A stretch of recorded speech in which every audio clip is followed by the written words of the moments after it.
imagine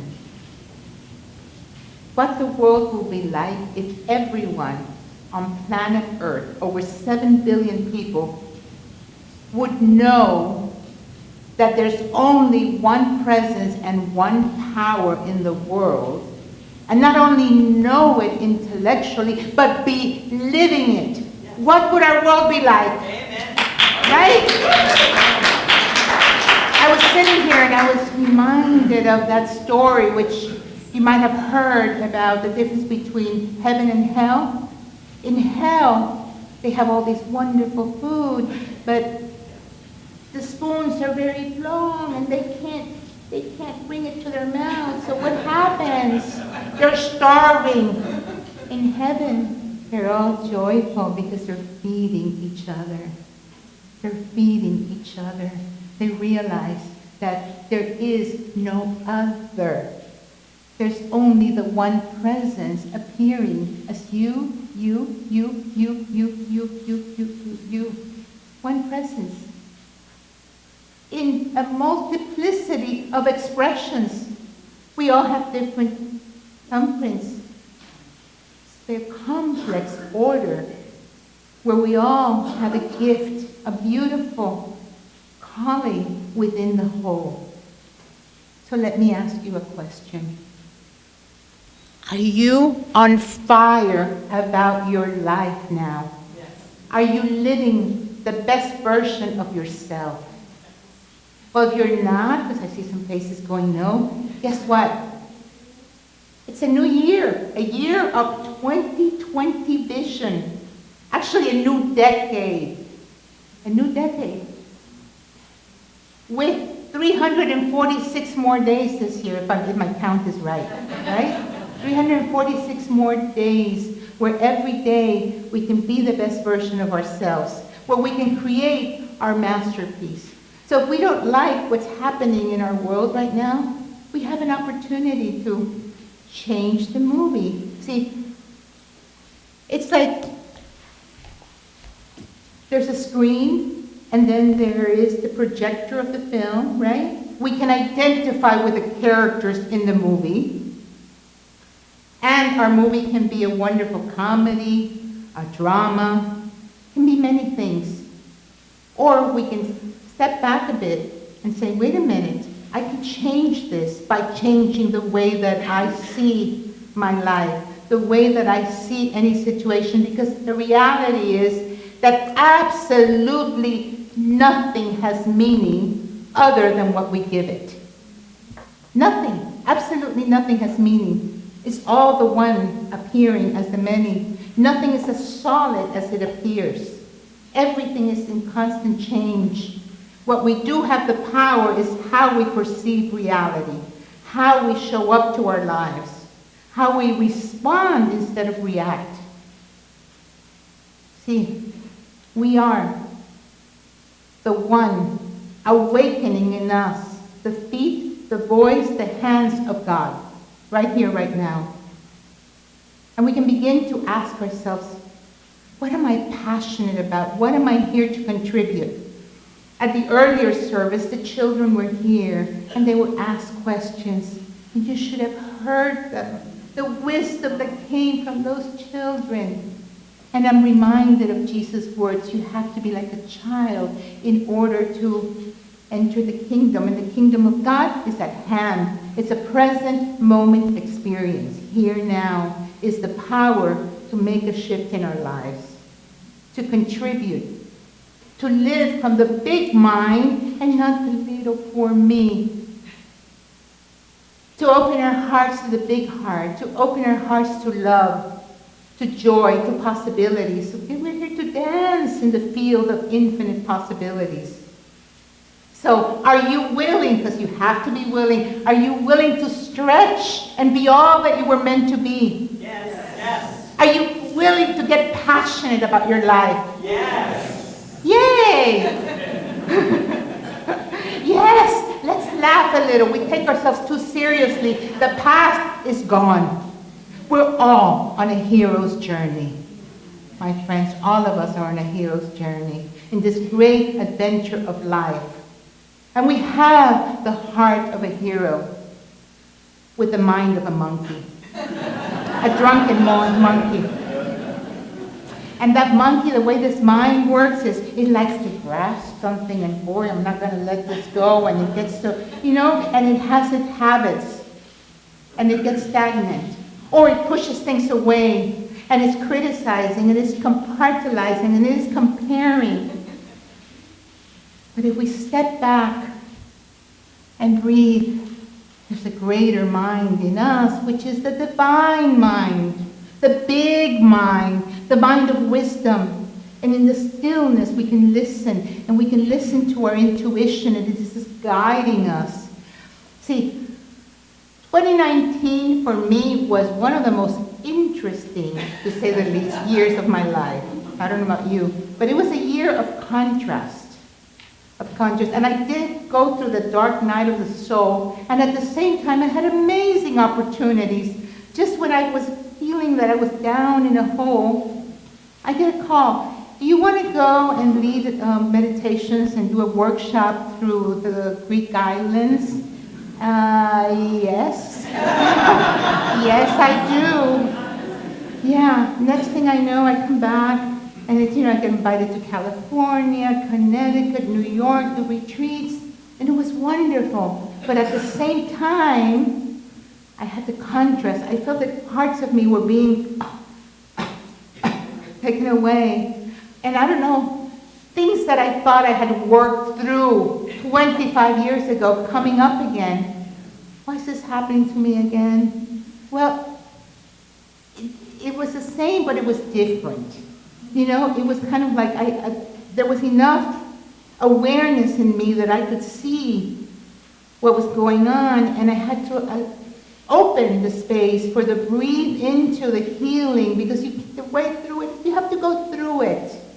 You have to go through it, and the conviction, the knowingness that I was going to come out renewed, that I was going to be remaking myself.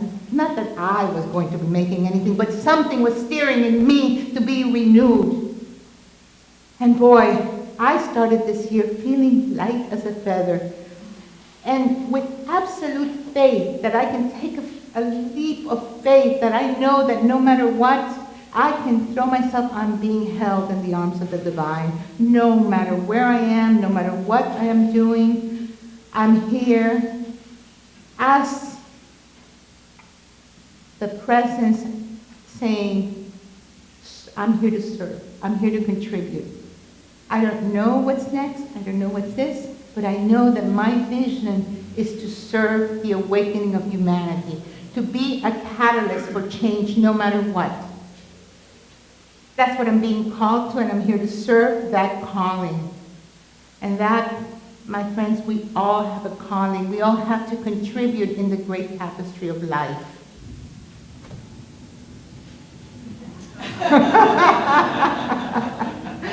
One of my favorite characters in the Old Testament is Joseph. I just love Joseph. Can you imagine him with his beautiful multicolored robe? And he was such a dreamer and so intuitive, and he was living his passion. He was living his calling. And his brothers get jealous. And what happens? They betray him and they sell him. And he ends up in Egypt as a slave.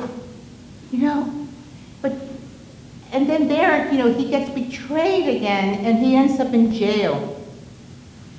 But what I love about him is, no matter what circumstances he was going through, he was still giving of himself. He was still giving of his gifts. He was still interpreting people's dreams, and he was still serving his calling. And not only did he interpret the dreams of the prisoners, he also interpreted the dreams of the guards, which has how the Pharaoh learned about Joseph and had him called in, because the Pharaoh was having all these dreams of 7 years of famine. And so Joseph not only told him about the good years and the years of famine that were going to come, but he also told him how to prepare. There was a plan, and that's how he ended up being the highest ranking officer.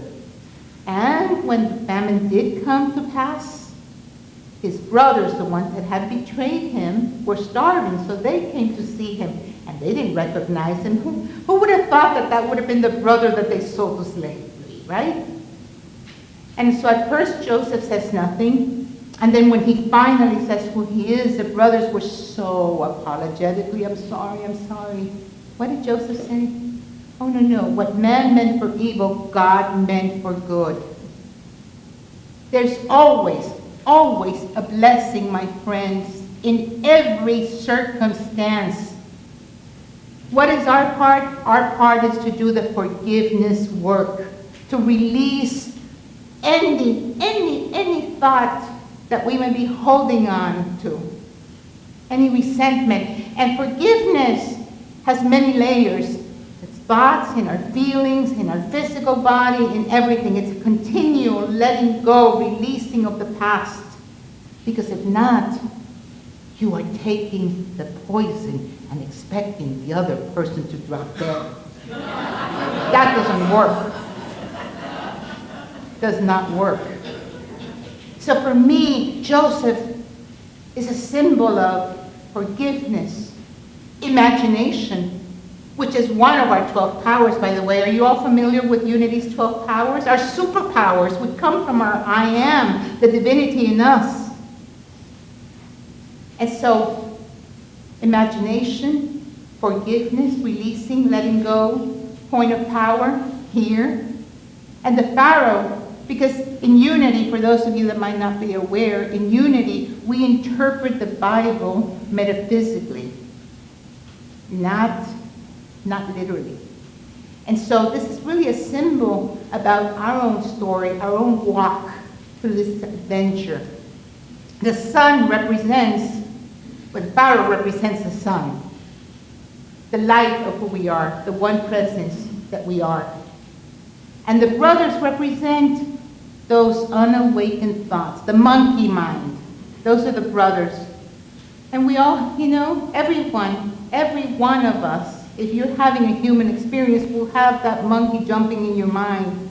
We just don't have to feed it. Or give it a banana. Yes, give it a banana. Keep it on track by affirming the truth of who you are. One presence, one power, right here. I'm a radiating center of light. Affirming the truth, knowing who you are. And taking moments to breathe into the space of your heart, because there is more intelligence in your heart than there is in your brain.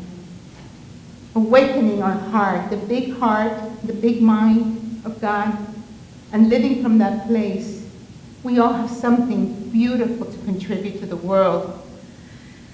And there's always a little angel whispering in your ear. Grow, grow, grow. What are you becoming?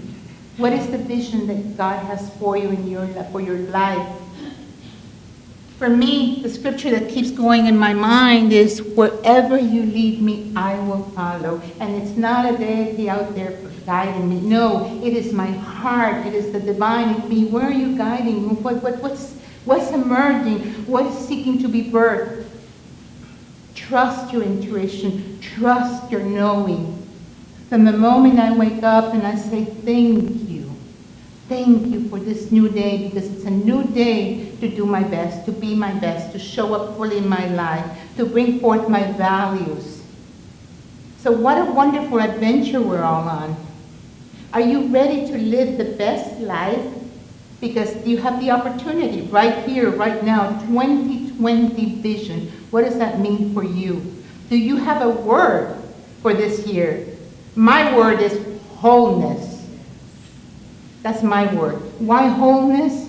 Because for wholeness for me is integration of everything, being fully here, grounded, so that I can be expanding my sense of self in the mind of God and be like an eagle flying high while not missing every detail. That's my commitment to this presence, what I am here for.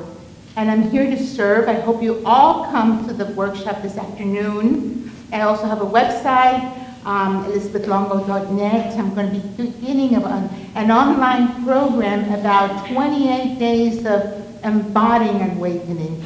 That's what I'm really passionate about. And I'm going to invite you right now, as I close, take a moment in your heart and ask yourself, am I willing right here, right now, to open myself to God's greatest vision for my life? And if it is a yes, then let's say it out loud. Yes, yes, yes, yes, yes, yes, yes. Are you willing to be on fire about your life? Because everything is energy. Yes, right? So we want to take back the imagination that we have given to the monkeys, because if not, that power runs away creating all kinds of horror movies. Take back your imagination. Begin to use that power to see yourself doing good, being good, creating a world, a new paradigm that works for all. We have to do this together. All of us. It takes all of us to rise up to be who we were meant to be.